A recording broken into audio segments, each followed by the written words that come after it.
Olá para você que acompanha Notícias Agrícolas, eu sou Virginia Alves, nós estamos de volta e agora o nosso destaque é para falar com o setor de citros. Houve uma abertura de mercado para a China importante aí no setor e para a gente entender o que isso traz de oportunidade para o Brasil e o que significa na prática, eu convido para conversar com a gente aqui agora Ibiapaba Neto, diretor executivo da Citrus BR. Seja muito bem-vindo, meu caro, mais uma vez. Obrigado, é um prazer estar com vocês. Vamos lá então, Ibiapaba, entender primeiro o que se trata essa abertura de mercado aí com a China do farelo de polpa cítrico, o que isso significa na prática e por que o setor, de certa forma, comemorou aí a abertura desse mercado, pode ser? Claro, bem, esse é um trabalho já de alguns anos aqui do setor, junto com o Ministério da Agricultura, que foi bastante atuante nos últimos anos, na defesa aí dos interesses do agronegócio brasileiro, perante o governo chinês, e chegaram a um bom termo em relação aos protocolos necessários para que o Brasil volte a exportar o farelo de polpa cítrica. Esse é um mercado que o Brasil já utilizou, já acessou no passado. Aconteceram alguns problemas no meio do caminho, tem muito tempo isso já. É um mercado que acabou sendo fechado e aí demorou um tempão, como é de costume, para que esse mercado ele fosse reaberto. A gente tem mais ou menos, eu acho que um ano, mais ou menos, talvez um pouquinho menos, em que o Ministério da Agricultura fez as últimas consultas com o setor, enviou para a gente as últimas tratativas em relação às exigências chinesas, em relação a protocolos para que pudesse exportar.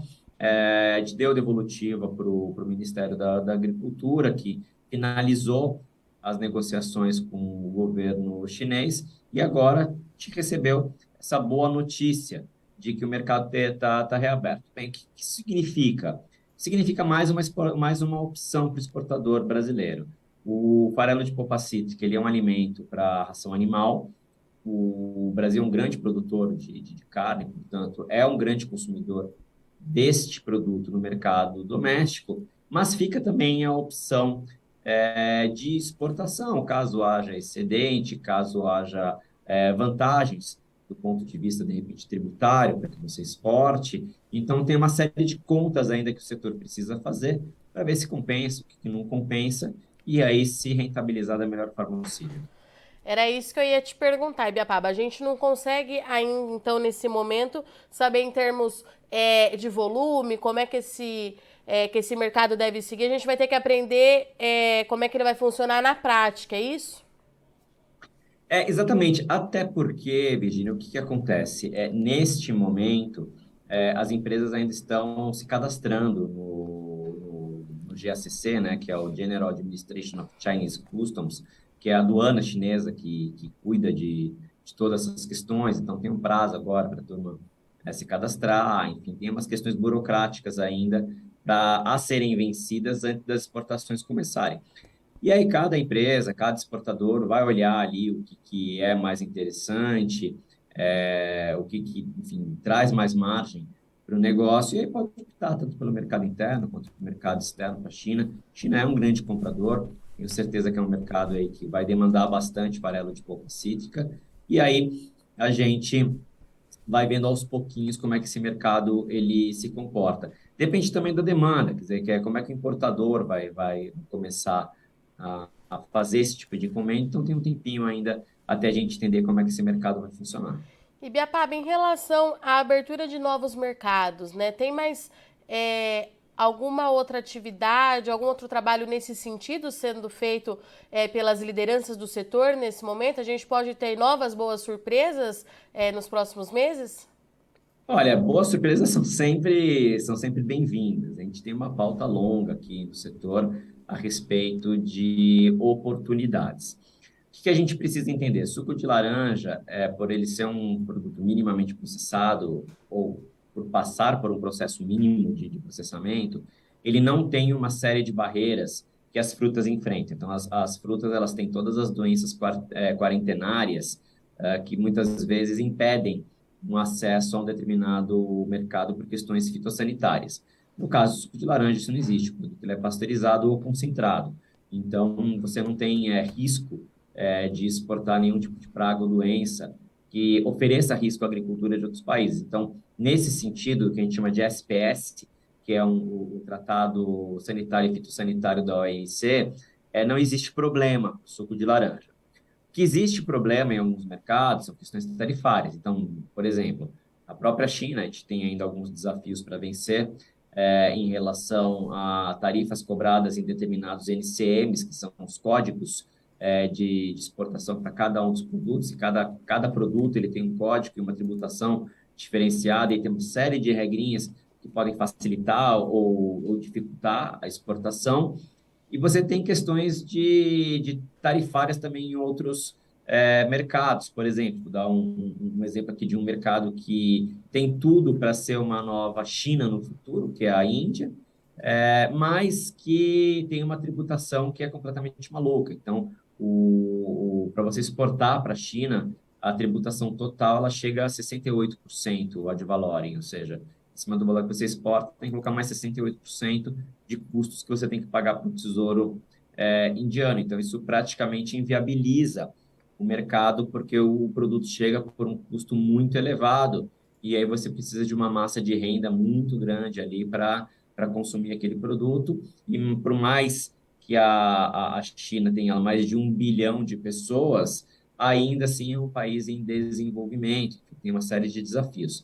Esse é um dos assuntos que a gente tem tratado aqui junto com o governo brasileiro.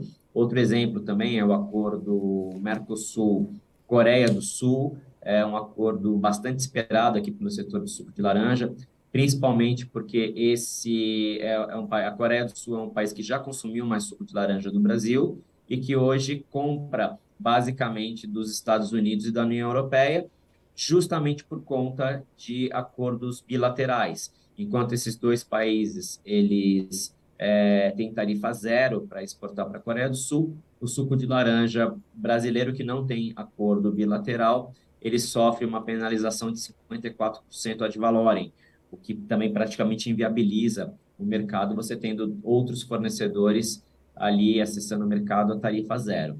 Então, existem ainda alguns outros exemplos que a gente poderia trazer aqui, mas é sempre nessa área tarifária que normalmente necessita de negociações em nível de governo, e a gente está trabalhando bastante aí junto com o governo brasileiro para tentar vencer essas barreiras.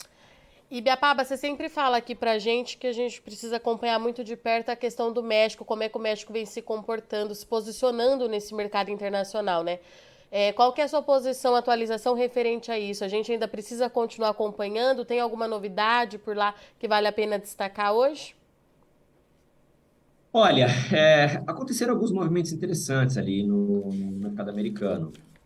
A gente tem recentemente um projeto de lei feito, se não me engano, pelo senador Rubio, da Flórida, em que eles estão propondo baixar o índice de BRICS no suco de laranja da Flórida. Então, só para a gente ter uma ideia, né, hoje em dia, o índice mínimo de BRICS é 10,5. Isso é um nível de honestidade. O que significa 10,5? Significa que você tem que ter 10,5% de sólidos por tonelada ou por litro dentro para que você possa considerar suco de laranja. Um suco de laranja normal que a gente espreme na padaria, ou um suco espremido na hora, ele tem aqui no Brasil entre 11 e 12, mais ou menos. Raramente a gente vê acontece em anos que você tem muita chuva, fica aquela laranja grandona e cheia de água e você dilui um pouco os sólidos solúveis que você tem dentro da fruta. Mas de maneira geral, você tem ali um BRICS entre 11 e 12. 12 já é um pouco mais difícil hoje em dia. E na Flórida, por conta do greening, as informações de mercado que a gente tem não são informações oficiais. Esse BRICS ele já está para baixo de 10, né? Às vezes, em alguns casos, o BRICS é de 9,5, por exemplo, o que significa um suco com pouquíssima quantidade de BRICS. E eles têm importado suco concentrado do México, para fazer esse blend, né, essa mistura com o suco da Flórida, e com isso fazer essa correção do PIX. Então, um dos argumentos que esse projeto de lei tem nos Estados Unidos é justamente diminuir ali a dependência dos sucos importados, mas na verdade eles estão resolvendo um problema que é da Flórida por conta do greening, um problema ali é uma decorrência dessa doença que é tão perigosa, tantos prejuízos já levou aquele país. E o México também continua exportando, principalmente o suco concentrado, de maneira majoritária para o mercado americano, justamente por conta de acordos tarifários também. Então, tem uma conjuntura ali bastante particular agora nos Estados Unidos, no mercado americano, e aí aqui e ali o México ele vem se posicionando muito bem na diplomacia comercial que ele faz. Então, a gente segue acompanhando aqui, torcendo para que as coisas avancem também aqui no território brasileiro, desse ponto da diplomacia comercial que é tão importante. Biapaba, vamos falar um pouquinho da produção no Brasil. Eu sei que você espera e trabalha em cima dos números oficiais da Fundecitrus, mas o que você tem recebido de informação em relação à safra? Como é que estão as coisas em termos de condições climáticas, que pesaram bastante nos últimos 2 anos, e também em relação ao greening aqui para o Brasil? Bem, essa safra começou muito bem, é uma safra de recuperação, dentro do que era possível, da condição ali, da condição de saúde mesmo dos pomares do cinturão citrícola de São Paulo e Minas Gerais, era a safra possível. A produção foi bem castigada por conta da seca do último ano, uma seca bem severa, bem complicada. Então, dentro do que era possível, uma safra muito boa aí de 317 milhões de caixas, aí arredondando um pouquinho, estimada pelo Fundecitrus. A gente teve um período grande agora de seca, praticamente 50 dias de seca. Eu ouvi alguns relatos no interior que já teve gente começando a ficar preocupada por conta do longo período aí de estiagem, mas a chuva agora já começa a voltar e logo, logo a gente começa a ver aquele período grande de florada, bonito, né, que tive a famosa flor de laranjeira, ela fica bastante evidente. Então, a gente espera que venha uma florada boa, uma florada consistente, mas depois disso, ainda tem que esperar as condições climáticas para que a florada possa se transformar em fruta, né? Isso é uma coisa que se fala bastante, flor não é fruta.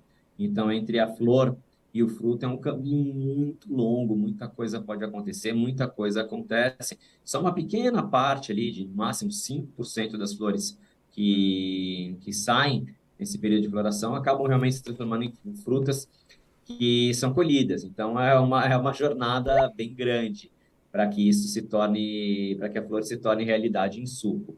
Então, vamos acompanhar aí como é que fica o clima nas próximas semanas, como é que vem essa florada. E, acima de tudo, como essa florada ela vai ser o pegamento dessa florada. E aí depois acompanhar aí o desenvolvimento da safra. Muito bem, meu querido. Obrigada, viu, pela sua participação e disponibilidade mais uma vez. Sabe que a casa está sempre aberta para você, para Citrus BR. Eu te espero mais vezes aqui para a gente continuar acompanhando o setor. Obrigado, eu super agradeço pelo espaço de vocês e a gente está sempre à disposição aqui também do Notícias Agrícolas. Portanto, essa foi a nossa conversa com o Ibiapaba Neto, diretor executivo da Citrus BR, que trouxe uma novidade, então, uma abertura de mercado de farelo de polpa cítrica para a China. Sempre que tem China envolvida, chama muito atenção, é uma janela de oportunidade para o setor exportador do Brasil e a gente precisa acompanhar, então, como é que vai ser o desenvolvimento desse novo mercado para o setor aqui no Brasil. Vale lembrar que se trata de um produto que é utilizado na alimentação de gado, então é um produto bastante demandado aqui no mercado interno. O Ibiapaba deixou isso claro aqui pra gente, mas é mais uma oportunidade aí de fazer negócio e de aumentar a rentabilidade do setor aqui no Brasil. Bom, eu agradeço a companhia, vou ficando por aqui, mas não sai daí com Notícias Agrícolas. Continue, já a gente está de volta. Participe das nossas mídias sociais, no Facebook, Notícias Agrícolas, no Instagram, @Notícias Agrícolas e em nosso Twitter, @Noteagri. E para assistir todos os vídeos, se inscreva no YouTube, na Twitch, no Notícias Agrícolas Oficial.